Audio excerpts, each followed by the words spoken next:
Ġi fit-tmiemu l-ewwel jum ta' elezzjoni bikrija għal karga ta' Viċi Kap tal-Partit Nazzjonalista.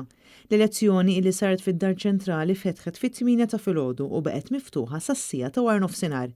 F'dan il-proċess ta' early voting għal Viċi Kap tal-Partit Nazzjonalista ivvutaw b'kollox 10.5% tal-kunsilliera eliġibbli li jivvutaw. Fost dawk li xeħtu l-vot tagħhom kien hemm l-eks Prim Ministru u eks kap tal-Partit Nazzjonalista Lawrence Gonzi, akkumpanjat mis-sinjura tiegħu Kate Gonzi, kif ukoll l-eks kap tal-Partit Nazzjonalista Simon Busuttil.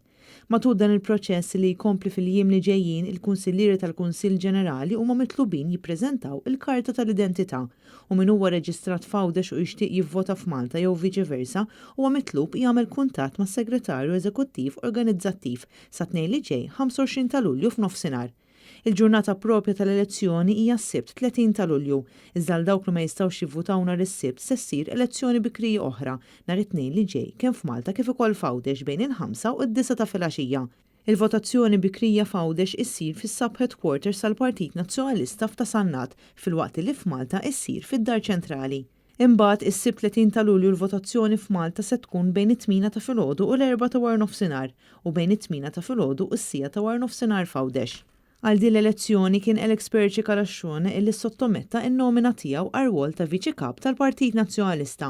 Intant f'messaġġ fuq il-medja soċjali Perċi Kalaxxone sellem lil David Aġus u lil Robert Arrigo u rringrazzjahom tal-ħidma prezzabbli tagħhom bħala Viċi Kapijiet tal-Partit Nazzjonalista matul dawn l-aħħar 5 snin.